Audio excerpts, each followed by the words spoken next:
Okay, welcome to the Town of Deerfield Select Board of Health Sewer Commissioners meeting for March 18th, 2026. The time is 6 p.m. This is a hybrid meeting, both on Zoom and in the main meeting room, 8 Conway Street, South Deerfield.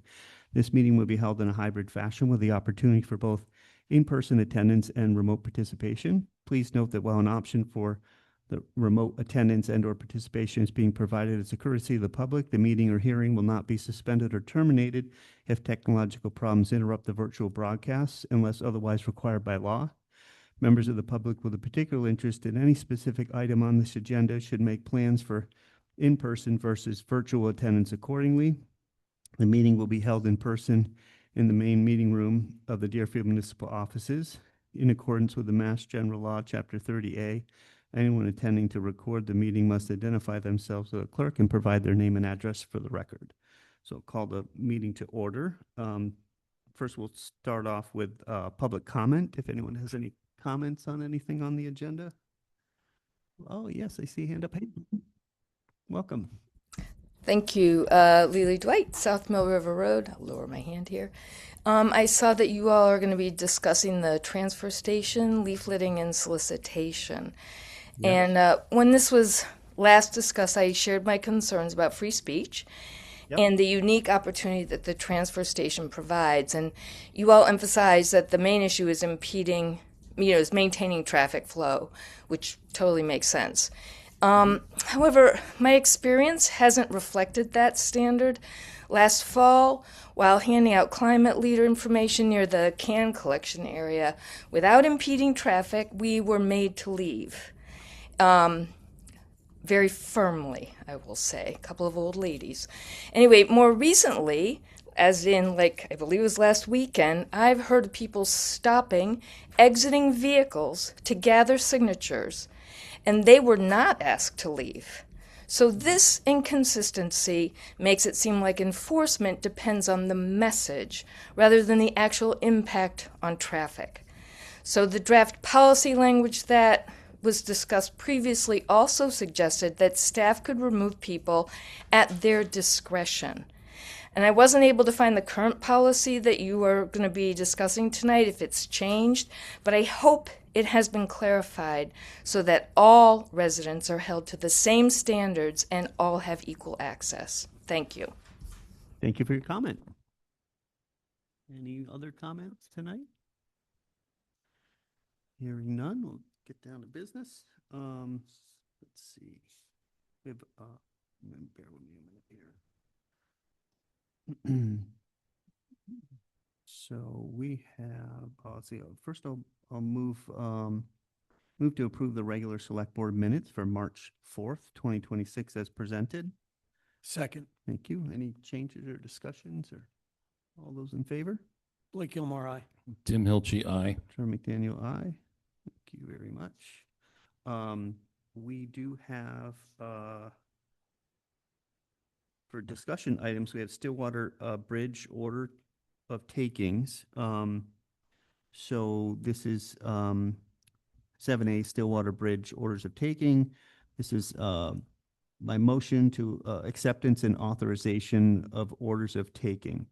I hereby move the select board acquire by eminent domain for the necessary health and welfare of the inhabitants of the town of Deerfield for municipal purposes, more specifically for replacing the Stillwater Bridge on Upper Road, as authorized by Article 13 of the Town of Deerfield Annual Town Meeting of April 28th, 2025, that it further authorizes the board's chair, Trevor D. McDaniel, to execute and enter into any and all documents necessary to effectuate the acquisition of the following property. Easements in the parcels identified as TE-2, TE-3, TE-4, TE-8, TE-9, TE-10, D-PUE-2, PUE-2. I've got a hole in this one, so it's PUE-3, E-4, PUE-5. On a plan of land entitled Easement plan of land Upper Road over Deerfield River, Deerfield, Massachusetts, dated November 3rd, 2025, to be recorded in the Franklin County Registry of Deeds with the order of taking. And that, still further, the board award damages for said eminent domain takings in the total amount of $900 to the affected record owners of said land, the amount per record owner being specified in the aforementioned order taking. Note that the Select Board will consider the following easements over property of Great River Hydro LLC at the meeting to be scheduled on April 1st, 2026 at 6 p.m. Said easements include permanent easements in, on, over, under, and along the parcels of land owned by Great River Hydro LLC as shown on the plans and identified as E1, E2, E3, DS1, D1, S1, and PUE 6. For purposes including but not limited to bridge components, grading, maximum 2 to 1, loam and seed, tree removal, roadway construction, reconstruction, drainage infrastructure, infiltration basins, utility pole and overhead wire relocation, and all activities incidental and related thereto. Said permanent easements shall vest rights of use for said purposes in the town of Deerfield in perpetuity. May I have a second? Second. Thank you. Any further questions or comments, or anyone have a question on parcel DE1? I assure you it's all listed somewhere and mapped out. So all those in favor? Oh, go ahead. I was just going to say, if you want just a brief explanation, obviously these are the easements being taken for the Stillwater Bridge project. And the easements covered by tonight's taking are all of those from private landowners. So quite minor easements, again, having to do with, well, I won't go into it, but Yes. you heard. Yes. Utilities, et cetera. And then on April 1st, so in a couple weeks' time, we will be looking at the easements proposed for Great River Hydro as well. We're just having council look into those a little bit more deeply Okay. before we actually move forward with the takings. But by providing notice tonight, we should be good to proceed with those on April 1st. Great. Sounds good. All those in favor? Blake Gilmore, aye. Tim Hilge, aye. Trevor McDaniel, aye. Secondary motion, authorization to record and notify. Move to authorize the town administrator to cause the approved orders and taking to be recorded at the Franklin County Registry of Deeds to provide all required statutory notices to effectuate property owners, to affected property owners, and to take any ministerial actions necessary to effectuate the takings. Second? Second. Thank you. Any further discussion? All those in favor? Blake Gilmore, aye. Tim Hilge, aye. Trevor McDaniel, aye. Great. So that takes care of that.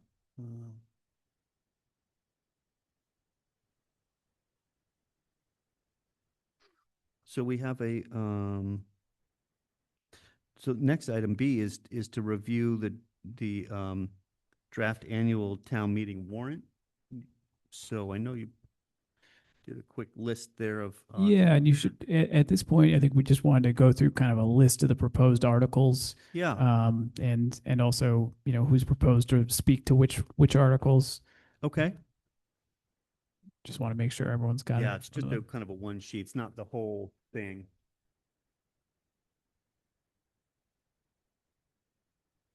You're at the end. Oh. Spoon You got feeding. yours? You got yours, yep.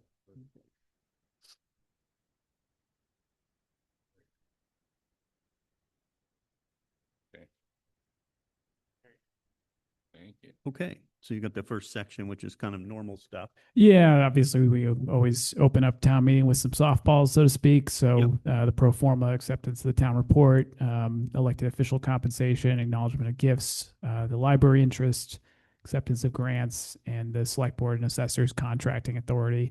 And Article 2 is free cash transfers to the reserve fund, the OPEB liability trust fund and to vocational education. Yep. Article 3, we always just accept the, standard revolving fund caps. Sure.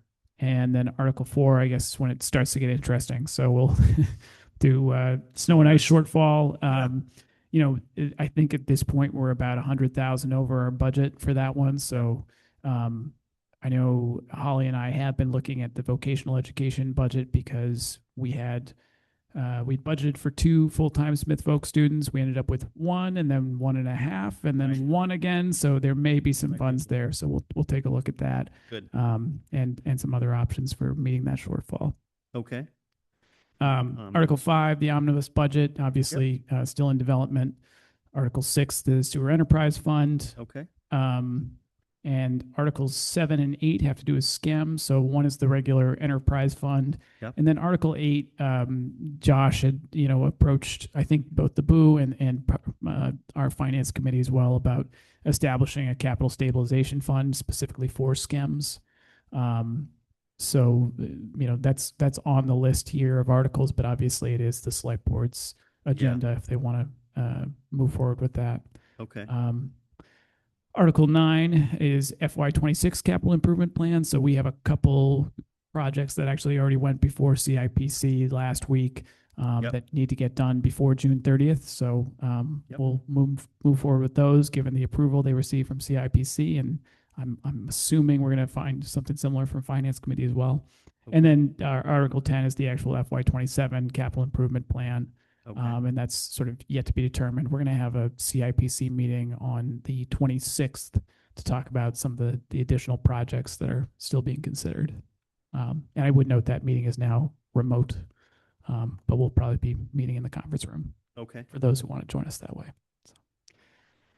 Article 11, CPC Community Preservation Committee recommendations. I did include just a couple placeholders here for the moment, Articles 12 and 13, just for Elm Street and the Town Common project. We're obviously, very close to going out to bid for the Elm Street project. You never know what you might need to do at town meeting and those kinds of situations. So good to have a placeholder. Sure. Similar with Stillwater Bridge, we're Yep. going to be advertising in April for that. Sure. And then we get into some minor bylaw updates. One of these is the Capital Improvement Plan Committee bylaw. So this fall, when we were looking at the bylaw, we noticed a couple minor issues with it.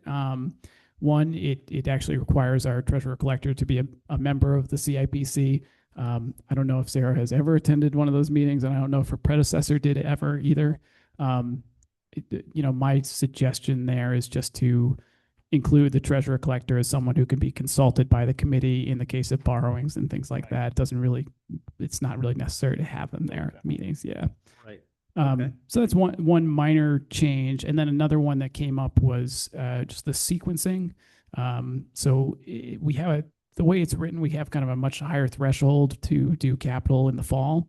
That there's some good reasons for that, right? You don't know exactly how much free cash you might need towards your next year's budget. On the other hand, you have capital projects coming up in the spring. It's great to be able to actually move forward with them in the fall and do engineering or whatever you need to do before you actually break ground. So one that may bear some discussion, but it was just something that came up this fall during CIPC, whether or not we might want to, kind of loosen up the language there a little bit to allow some more flexibility for the CIPC to recommend projects in the fall as well.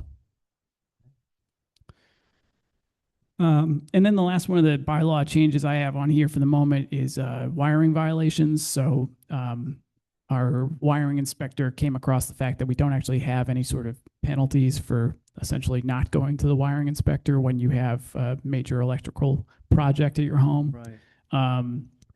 There are a couple of different ways to handle this. Greenfield has a pretty simple bylaw, but also we have the non-criminal disposition option. So we can add, violations of our electrical code to that list of violations of town bylaws that would allow the inspector to actually go, levy a fine Sure. and take it to court if needed.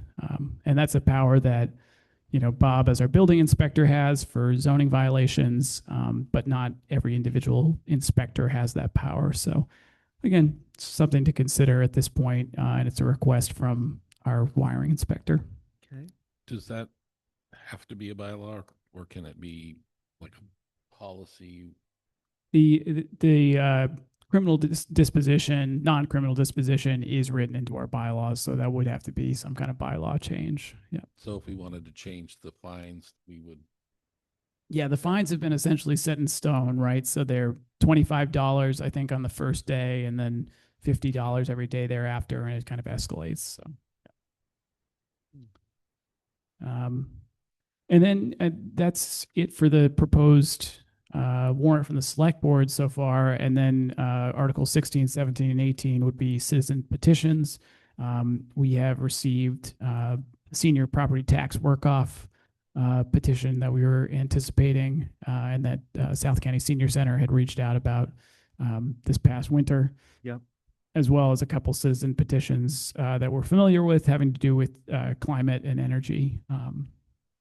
We are anticipating, we've had a few residents approach us about other citizen petitions, so this may be a citizen petition heavy year, but Okay. we don't know just yet. Sure. Just kind of putting it out there. And certainly keep that in mind as we, make, determine the length of the overall warrant. I don't see the Prop 2.5 override. Well, this is your time to have that conversation. citizen. So anyway, that's for the moment. Petition. For the moment, that's the warrant. But obviously, happy to Yeah. chat with the board about Great any work. of these items. Sounds good to have a I may regret Good. asking this question, but what is the cutoff date by which you have to have a citizen's petition into the? last month. Yeah. So our bylaws require that we close the warrant 30 days prior. And given that, so that would be, I think, Saturday, April 11th. So we're going to close it April 8th, since that's the last select board meeting Wednesday. All right. We do have some folks asking questions. I don't know if the board wants to take public comment at this time.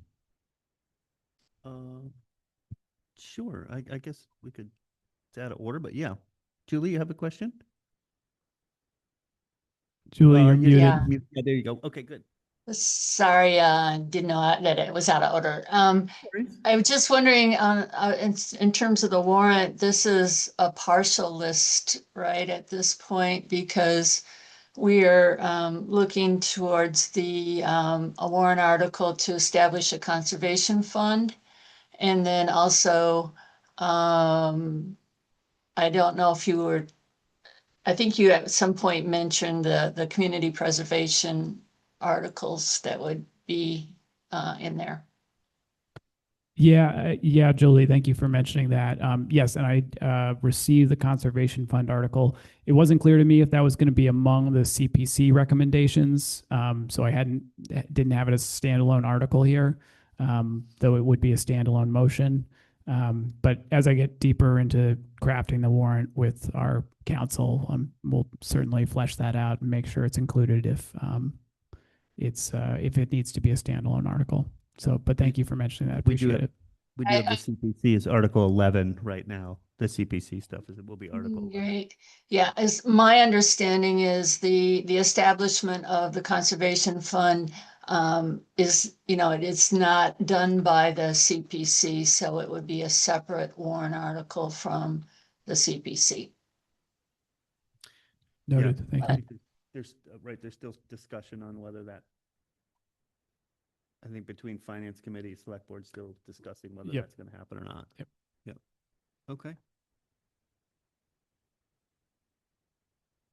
All right. Well, that's a good overview. Thank you. Let's see. The next item here is the transfer station nonprofit political organization solicitation policy. I saw that there was a correspondence with Lisa. Yeah, I included some correspondence from Lisa on this one. I think an earlier draft that Matthew had put forward. It had some stronger language around select board approval. He's kind of watered that down a bit to just permission being granted by the town.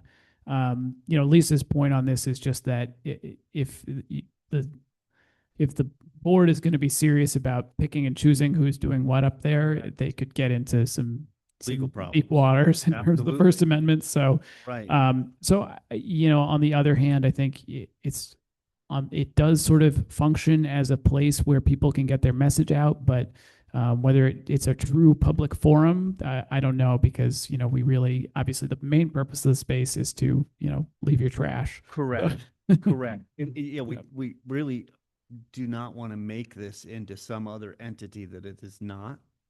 Generally, it is a place for people with a sticker to do transfer station work to come there, and do and recycle and get rid of their trash. It just happens to be the place where everybody kind of congregates now instead of Jerry's place, or something like that. So yeah, it is kind of walking a fine line, because you are opening things up to anything under the sun to be there. But I was trying to understand from her discussion is whether we label it a public forum or a government forum space. There's a difference there. Right. Yeah. Um, Yeah, and I think my suggestion was, because if we have some direction here, if the board really does not want to be involved in granting or denying permission, do not. then that gives Lisa some direction to go and craft the policy Right. in a way that matches that preference. Yeah, I don't think it's fair for I don't think it's a place for the select board to decide who would be there. I could be wrong about that, but I feel like it's, probably not, considering like a lot of times one of us is running. So like, it's not really fair for us to decide, we could be denied just like Sure, everybody yeah. else, but, Yeah. but I think, Yeah, I mean, when I was thinking about this, I was thinking that the policy that would be brought forward would be, the DPW has to be notified that somebody wants to do something there, as opposed to approving who it is. I don't think the DPW should be necessarily concerning themselves with that. I mean, it's just a question of some people are booted out and some people aren't. It's happened several times, right. and there's no justifiable reason why one group is allowed and the other isn't, except that, the guy that's working or the person that's working at the transfer station is pro-gun or not pro-gun, and that's nonsense. It really should just be, we've notified the DPW that on April 18th, we're going to be there respectfully. In this specific spot, not mingling around, right? Yeah. And I don't know why the select board would be involved in this. Correct. Right. Yeah. So I think probably what we'll do is I'm going to take it back to Lisa, kind of present the consensus I think I'm hearing on how to approach this, Yeah. and bring Matthew into it as well, which I think, Right. It sounds like his concerns can be addressed pretty easily. Yeah. As and we- long as people are in those specific areas, come when they Exactly. go. I mean, it's not like, what we don't want to have happen is somebody decide, oh, I'm just gonna go get rid of everybody today because I don't want them here. If they're following the policy and the rules and they're in their specific spot and they're not, impeding traffic or anything like that, then, they're allowed to be left Right. alone. And so I think the key here is notification rather than permission, maybe. Correct. Yeah, something like Notification, that. and then just, hands off, just let it Right. happen. Well, And follow the rules. Yeah. I'll bring this back on the first, and Sounds we'll great. take another run at it. But Sounds yes, good. hopefully, between Lisa and Matthew and myself, we can bring something to the board that makes sense to, That's great. to pass. Perfect, thank you. Then let's see. Discussions with Eagle Brook School regarding land? Yes, obviously a big, big item on there. I'll keep it brief. Eagle Brook reached out some months ago, and was just interested in talking to the town. I don't know what nature those conversations will take. And so what I wanted to do is just establish if there's a member of the select board who wants to be included in those conversations. And, obviously at the end result will be some kind of public process, if it even gets there, around land disposition, if that's actually what they're interested in. But in the interim, while we're having those conversations, just wanted to get some sense from the board how you want to approach that. Yeah, are they maybe interested in land that we own, or are they maybe? That we own and some of the districts own as well. Gotcha. Yeah, I've been interested in talking about safety and like parking and like people traveling that area. People use it a lot in the nice weather at any time of the year, but generally nice weather. And then, we get complaints because everyone's just parking on the road. So it'd be interesting to have that. I don't need to be the one doing it, so I'm happy if anybody wants to do it. But if that subject could be talked about, if there is a talk about land or not, or even if nothing happens, could we find a little space for a dirt place off the road that could be safe for people to park for recreation? But I'm open. Anybody wants to? It sounds almost like, we don't know what they want to talk about. Yeah. So until we know what they want to talk about, then we don't need to be involved. And once there's a concrete discussion, then maybe all of us should be involved. Yeah, or maybe you want to just have That's the fine as well. the Staff is administration- happy. We can initiate the conversation. When they approached us about it several months ago, we were in the process of finalizing a survey for the Pocumtuck Rock parcel. Correct. And so we told them we're gonna finish that, so we really know where everything is on Yeah. our side, and then Yep. we'll get back to you. Okay. So anyway, Run happy with it happy for to now. re-engage, and then when appropriate, we'll bring the board into the conversation as good. well. That's perfect. That sounds good. Thank you. And then we have a municipal vulnerability preparedness grant letter of support. Are there two here, or is it? I saw. Yeah, they're two, and they're connected. Oh, they are connected. Yeah, Okay. there's One two stop? letters. One for the MVP group, which is the Deerfield group, and then they're partnering with the Franklin Conservation District, Okay. which we will not be overseeing, but they are going to be putting in an application and requested that the town write a letter of support because the work will be done along the Bloody Brook. They're going to be involved in doing brook restoration and riparian buffer work, as well as doing looking at upland retention and educational programs for both residents and students. On the Deerfield side, we're putting in applications for the Pleasant Street culvert and the Captain Lathrop culvert. So I have, I'm not part of the MVP group, so I don't know what's been discussed and all. My major want is like critical culvert work, and it was great when we did the Captain, I think Captain Lathrop? Yeah. Yeah. When we did that one, and we did Mill River as well. And I was noticing the other one. Well, there was the Kelleher. Oh, Kelleher. Kelleher. I think that's what Kelleher. you meant. Yeah. Sure. Yeah, Kelleher Drive, and then Mill Village Road. I noticed another one kind of sinking in. I was going to mention it to Matt too. There's like two streams that cross Mill River on the way up towards DA or Old Deerfield.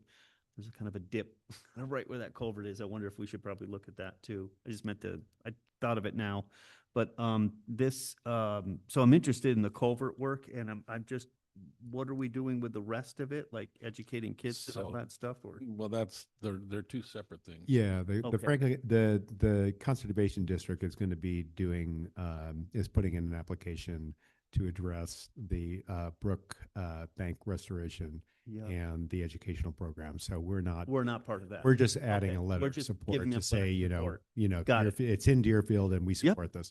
Sure. Yep. So by way of discussion, why Pleasant Street and why Captain Lathrop? Mhm. As part of the hydraulic and hydrological study that the MVP got funding for, these were identified as choke points, and Yeah. the Captain Lathrop, I think, also has Is that the one that has Pump the station. weird pipe? It has the pump Has the station. pump Yes. sta- Yeah. Yeah. Yeah. And so, yeah, oh, there's Alex. She should Hey, probably Alex. be talking about this. Sure, there. I can jump in. You were doing great though, Tim. I mean, yeah, Pleasant Street is like the highest priority on the MVP plan that we put up. It also makes sense because Frontier's doing their parking lot, so really just kind of continuing that work through that area makes a lot of sense. And then yeah, Captain Lathrop, it does house one of the sewer pump station right there. And on the northern side, the inlet side where water's coming in, it's actually starting to fall in so that there's a stormwater drain inlet that kind of sits on top of the culvert. And because there was a tree there, the roots popped it up and it's really just kind of eroding out that northern side of that Captain Lathrop Drive culvert. So those two make the most sense. And I guess just to add on, we are preliminary have talked with GZA. They're going to do a little bit of some of the design work as part of the current MVP action grant. And this next step of it is going to really be looking and doing a lot more surveying because we've determined that they'll have to be Mass DOT bridges, unfortunately, just because they exceed likely a 10-foot width in the span. So there'll be a lot more design work. And so this will really just be a lot of surveying, a lot of permitting. We'll probably do one presentation for public outreach, but and it also could be funded either through MVP or through the DER culvert program. We're not really sure which. The whole impetus for this Eco One Stop is they'll kind of align the right funding sources. So we're kind of writing a grant that may qualify under both. Okay, great. All right. Well, let's see, 1 second here.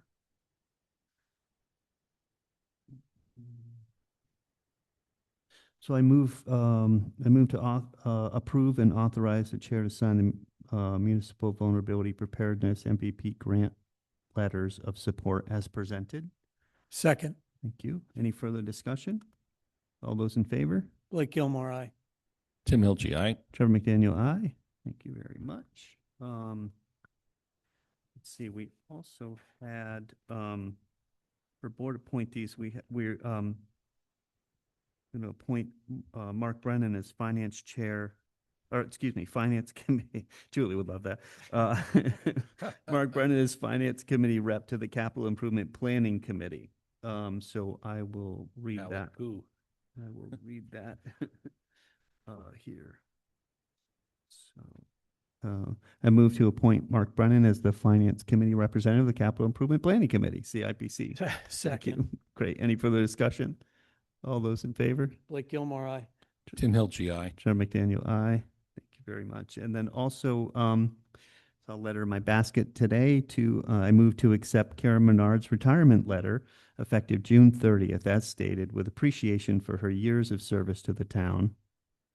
I have a motion for that in a second. Second, Second, thank you. All those in favor? Blake Comment? Gilmore, aye. Tim Hilge, aye. Trevor McDaniel, aye. Just also wanted to thank Karen. I'm sure we'll have other opportunities to thank her, but just formally accept their resignation letter or retirement letter, not resignation letter, but retirement letter. Thank her for her years of service. Yeah, and wish her a happy retirement. Yes. Long and happy retirement. Glad we'll have time to do that more formally too. So we have all those in favor, right? We did that. Yep. Okay, good. We also got notice, I know this was a little late, but it makes sense, right, to do. I read the letter from Chief to make this motion we can discuss. So a move to appoint Ethan Russell as the full-time police officer effective June 1st, 2026 at the rate of 27.90 per hour in accordance with the applicable collective bargaining agreement. Second, Thank you. So this is great news. I know that, I think maybe it was, Tim Bolin will be departing the agency in June for state police, and therefore the backfill of the full-time vacancy is critical to police operations. I know we have kind of a freeze on hiring, but this. And we'll be chatting about it momentarily. Right, we'll be chatting about it momentarily.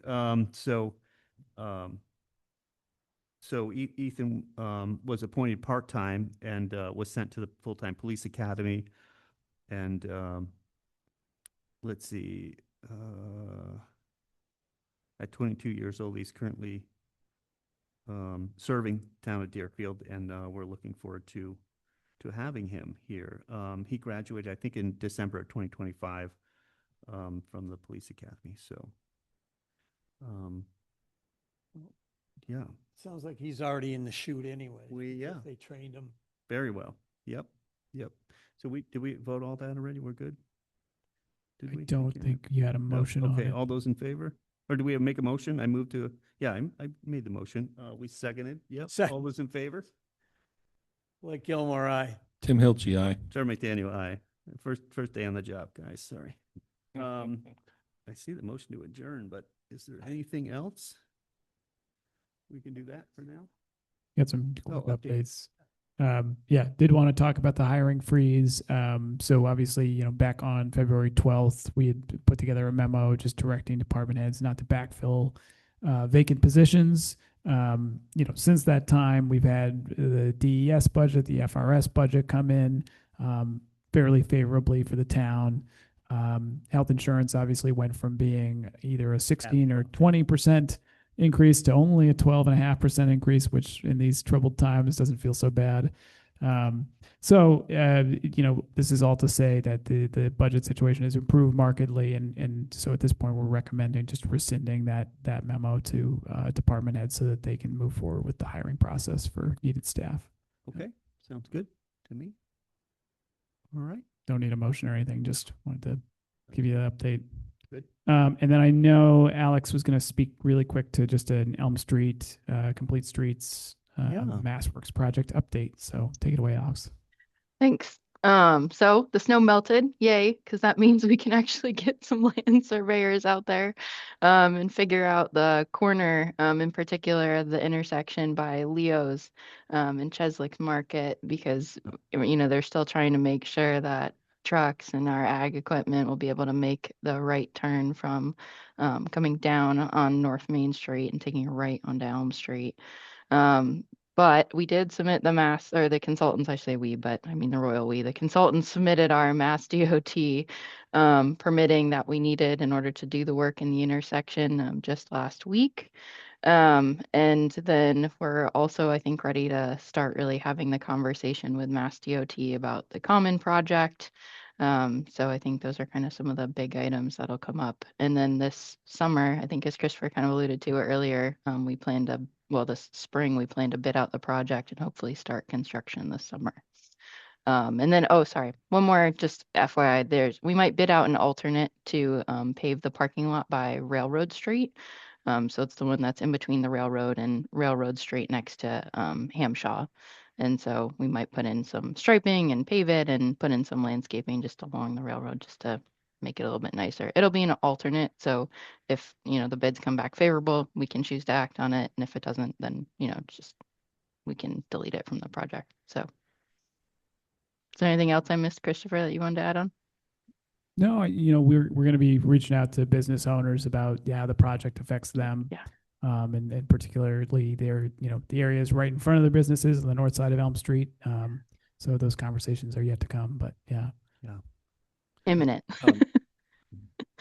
Does anyone know, speaking of Railroad Street, recently I've come across a situation where there are cars parked in half the road sitting in front of the wooden structure that's on the opposite side of Hamshaw Lumber, and I don't know what's going on there. I don't really care, but there seem to be people sitting in chairs, and I don't know if they're having beers or what, but if there are two cars trying to go in either direction, you basically have to stop, and as far as I can tell, it's not a parking zone. Yeah, I suspect it's been rented out as like band practice space or something. I've seen some people moving equipment, like amps and things like that. So we might just let them know that that's fine. Just park in this other spot if that's the issue. Yeah, I was just curious because it's a recent development, and I didn't see any long hair or short hair or any indication of what was going on, but I know that it's anyway. Good answer. Yeah. So I think that might be what's going on, but we'll check it out. Well, no, it looked like they built a deck there, and Are you feeling offended? pressure treated lumber and, That statement. Great. Okay. Well, thanks, Alex. Do you have anything else on Elm Street or no? Great. Appreciate it. Thank you. And I zoned for a minute. Did you mention we were kind of talking about the common and how we interacts a little bit and trying to figure out what we can and can't do with that corner? Oh, yeah. Yeah. Well, Is- and I think, yeah, we might expand some of the Elm Street work to include the common. I'm gonna reach out to a handful of our engineers and see if we can maybe bid those separately, but in Mhm. tandem to at least continue where we're gonna end the curb from the crosswalks to the intersection at the common and maybe at least go to the fountain, at least go a little Yeah. somewhere nicer than bit. just kind of a curb to grass. So be in the spirit of accessibility. Yeah. I was also interested in asking, I know you talk to MassDOT a lot, but it would be, and I'm not sure, where does Elm Street stop? Is it in the center of the intersection or is it at the corner? And could we ask MassDOT to pave from, to meet us in the middle? Because we've got 3 years ago, they paved the road and they stopped at a certain place and it's potholes and, who's responsible for fixing it? Yeah, so just wondering how willing they are to make the whole road look new since, it'll be new on one side and new on the other side and not in the middle. Right. Yeah. I think Oh, that'll go ahead. subject of our conversations with MassDOT regarding the common as well. Yep, for sure. Good. Mhm. Okay. All right. Sounds Thanks, good. Alex. So we've 7 o'clock. So we'll adjourn this meeting in a minute here, and then we're gonna. Yep. Just nothing. the last thing. Just Yeah. wanted to mention the some Stillwater Road properties that are going up for auction. 91 Stillwater Road. So this is the small parcel of the larger Romanowski property. That is going out to auction March 25th at noon. Okay. I believe those auctions are being conducted on site. And similarly, 97, which is the large parcel, that'll be June 24th at noon. Okay. So did just want to get that out there and get it on the board's radar if it's not already. Yep. That's great. Thank you. Do you know what a rod is? You mean how long a rod is? I've actually seen differing definitions of it. So 16 feet is what I've often heard, but 5.5 yards. Yeah, that was what he looked up and.